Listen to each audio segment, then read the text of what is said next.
Yeah, so starting off, following your suspension, that puts you out of this game. Yep. How does it feel not being able to help the team on the pitch today? Yeah, it's frustrating. I mean, it's my own fault. Got frustrated with the referee after the game at Dulwich. Said some things I probably shouldn't have, but I think were maybe warranted at the time. But yeah, it's disappointing because we're on a bit of a bad run at the minute. So to not be out there tonight and helping the team is, but it's my own fault. Yeah, of course. How has the team prepared to bounce back following the 3-0 loss? Yeah, listen, it's difficult. It's good that we've got a game so fast after Saturday. I think we need to regroup because we were on a really good run before this run of games we've had recently. I think we've lost the last 4. But again, looking back at that, we've played against some very good sides in the playoff positions. So yeah, we just need to get back to basics. I think we really need a clean sheet and just to build from there, to be honest. We can't seem to keep on at the moment. Too many errors, I think too many basic errors. But listen, I think all that matters tonight is we get a win. Yeah, perfect. And lastly, talk to me about the overhead kick. What was going through your head before and what was going through your head after the goal? To be honest, I just pulled off from the 6-yard box and found myself in a little bit of space and no one came with me. So, when the ball came in, it was behind me and I thought, if I try and head this, I'm going to get no power. So the only thing I could do was actually try and attempt a bicycle kick, and obviously I pulled it off. So the connection was perfect and I didn't actually see it go in there. I just heard the lads and then ran off. So it's definitely the best goal I've scored in my career, 100%.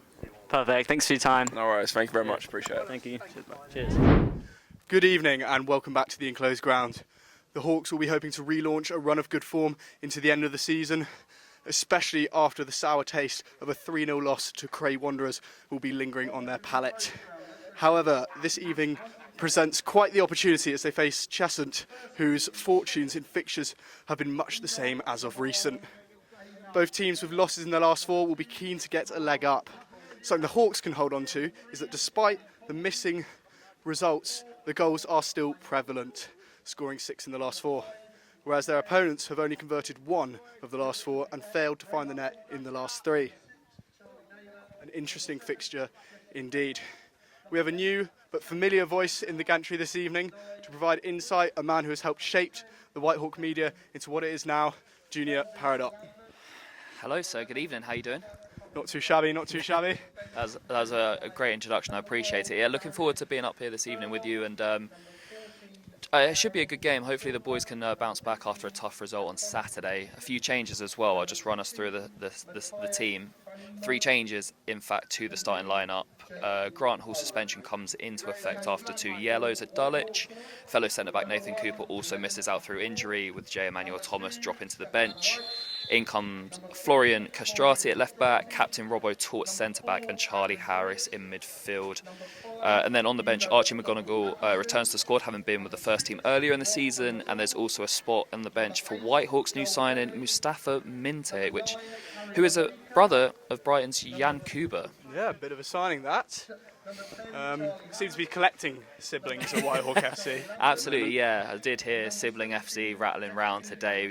We got a few of them, but yeah, it'll be interesting. Hopefully Mustafa gets some minutes today. It'll be nice to see how he plays. Yeah, how he fares to his brother. Ball goes in. Flicked over. But no one at the back post, and it just rolls through. That's a cracking flick on from Destiny. Just needed that second touch of the back stick. Good flick onto Ludovica there. Can he retain possession? Charlie Lambert. Great work. Nicks it away, and he's got Destiny Ojo running on his right. Chooses to go on his own, and is brought to ground. That was a tough tackle. Did well to draw it. Yeah, I think the centre-back seems frustrated with that. There were 2 players that went in. I think one of them got the ball, one of them caused the foul. Yellow card shown to Cheshunt defender. Ludovica spreads it to Lambert. Looks up, tries to play a ball into the box. Fantastic pass back. Ojo's there. Ojo. But just turns it to the right of him. Naylor on the throw-in. Another long one. Is he going to channel his inner Stefan Wright? Yeah, that is the question. Oh. No, it seems. Yeah. Naylor again, ball into the box. It's gone through. And Melvin Lambert had a shot off, but deflected again. A wild shot from outside the box after it dribbled out. But luckily to the right-hand side of the goal, and Whitehawk have still not conceded. But the pressure continues. FA running down the left-hand side of the wing. Plays it to the centre of the box. Melvin Lambert! First time finish. Well-worked goal in the right place at the right time. FA, good run on the left-hand side. 1-0. Cheshunt. Yeah, that's a shame that you'd point out that we'd look dangerous down the wings, and it's actually Cheshunt who, twice in 30 seconds, almost score via down the wings. Firstly, down the right-hand side. The short throw actually came in, and it was a bit of a lazy flick from Florian, and it was a chance for Cheshunt, went wide, and then opted to take the goal kick quickly, came back to bite us. It was a great cross in and a wonderful first-time finish. Cheshunt can turn this into an opportunity. Long ball over the top. Melvin Lambert's there again. Good position for the header. Didn't quite get the prowess and the direction and accuracy he wanted, but good positioning. Yeah, it was a lovely little dink into the back stick. I think he might have just jumped a bit too late, so we got under the header. Couldn't get over it, and luckily it went over Lennon's bar. Cohen was in the way. Wood now. He's got Briggs pressuring him, and Daly can take the ball and get it to Ojo. Danger position, threaded through to Ludovica. Could he get a shot off? And slotted into the left bottom corner. Fantastic. A good threaded ball through to Ludovica from Destiny Ojo. Persistent play to win the ball back.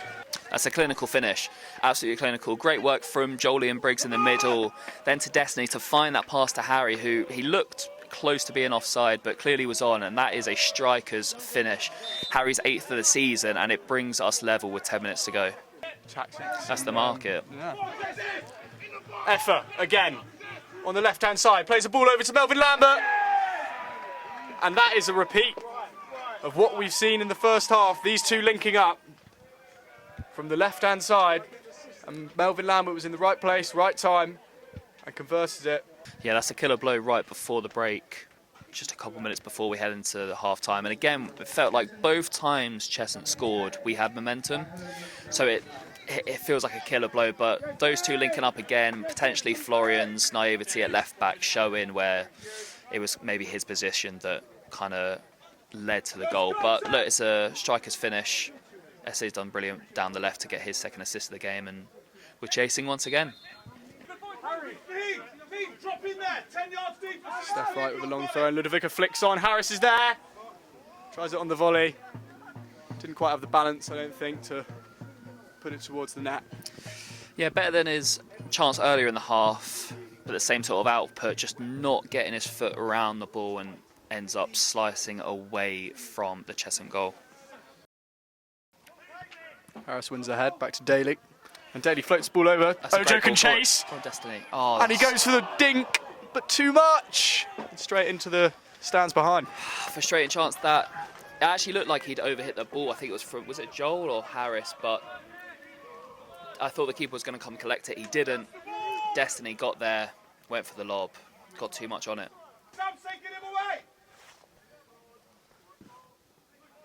Goes through. It's scrappy. Granville takes past 1 and 2. And just puts it to the left of the woodwork.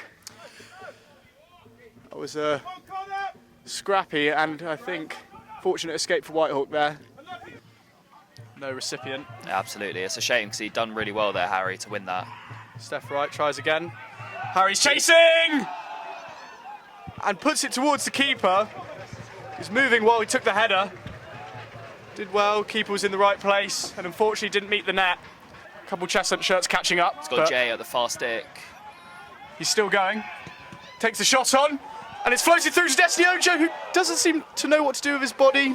Maybe in the wrong position. Could have maybe capitalised on that, but then it's unpredictable with the deflection. Karen Brown invites it up. Rules back to Granville, who looks up, puts his foot round the ball, but doesn't manage to get it on target.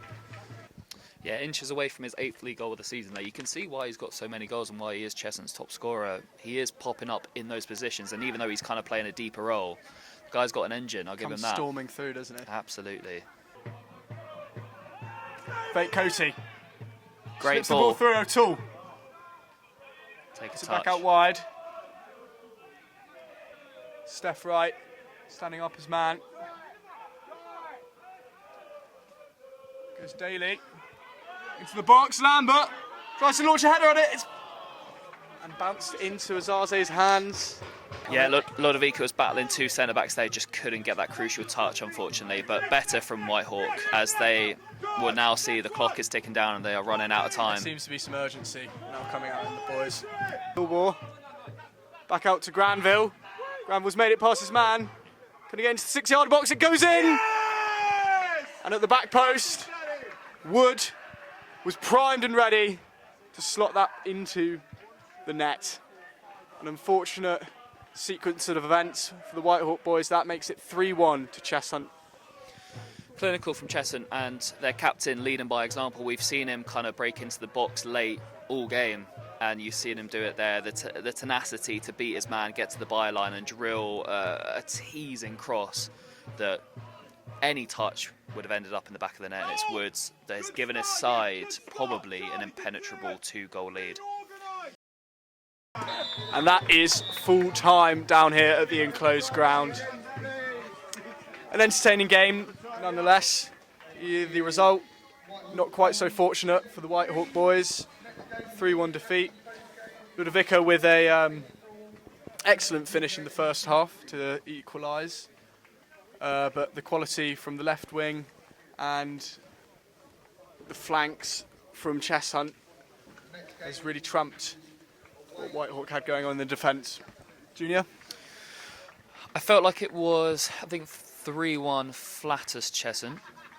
But as we said kind of throughout the evening, that it was a game of moments. Harry took his brilliantly to bring us level, a moment where I felt like we were actually unfortunate to be behind. Cheshunt took theirs to go 2-1 up, and look, they ground out the victory and they got that kind of killer goal late on to make it 3-1, and you saw it take the wind out of Whitehawk's sails. But fortunately for Whitehawk, we have a healthy gap to that relegation zone. So the 3 points, it's not as big a blow, but you never want to lose games, do you? And that is 5 on the bounce now, unfortunately. So unfortunately that sees us all done and dusted here on what was a lovely evening to begin with at the McLaren enclosed ground, but I felt like the weather kind of gave an envision of the game. Started lovely, turned cold, and now I just want to go home. We look on to Welling away. It's going to be a tough fixture. They are in a relegation scrap right now.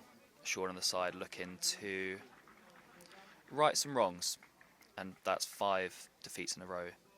As we only have 7 games left remaining of the season, the boys will want to end strong. Hi, my name is Marcel and I'm with Lennon. So obviously Grant Hall was absent for this game. How impactful was that loss to you? Yeah, I think it's tough. Obviously, a few of the boys, the back line tonight, without Hawley, like there's a few boys playing not in their positions, so it's tough, especially when you're playing a team like Cheshunt who are very direct. And what could you have done better for this game then? I think just we did like the game plan we set out to do. Sometimes we haven't followed it as well. Like we need to stick to that and just think about the game more in certain areas and certain times of the game. And what's your plan for the rest of the season? How are you guys looking to close out? Obviously, we need to get out of the run that we're in at the minute, and we've got 8 games left, and we need to finish strong. And last of all, obviously the result isn't favourable, but if you could pick one man of the match from Whitehawk, who would it be? I think tonight probably Chief plays well, strong at the back. Perfect, thank you, cheers. Thank you.